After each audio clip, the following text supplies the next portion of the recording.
آقا دوزه سلام، حالت چطوره؟ سلام آقا دوزه سلام، حالت چطوره؟ سلام میدونی دوست دارم، حالتو میپرسم، آخه این رسمه که احوالتو میپرسم. دوست دارم بهت بگم تیرتو غلاف کن، عصبانی نشو، هفت تیرتو غلاف کن.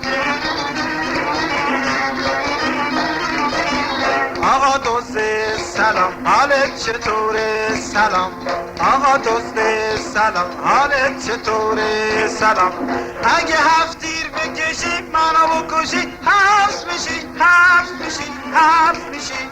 اگه 10 تیر بکشی منو بکشی، حبس میشی، حبس میشی، حبس میشی.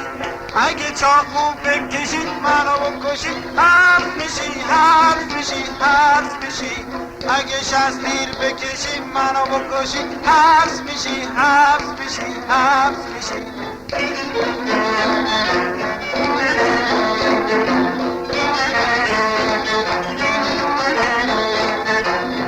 من حسن فرفرم،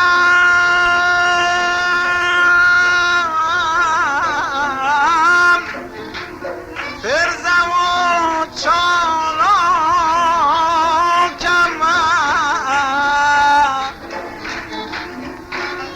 زود غلاف کن که نترسم منو بی باکم.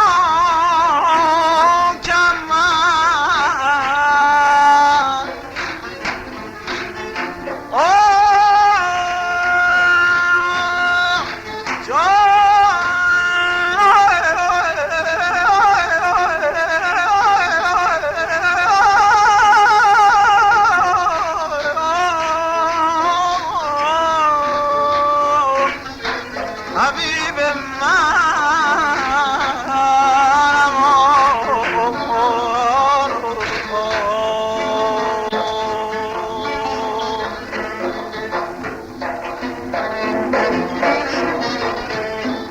من حسن فرفر هستم، مثل غرغره هستم، مال پایین شهرم، با هفت تیر کشا قهرم.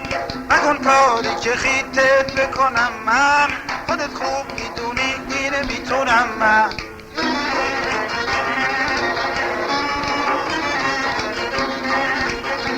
آقا دزده سلام، حالت چطوره؟ سلام آقا دزده سلام، حالت چطوره؟ سلام آقا دزده سلام، حالت چطوره؟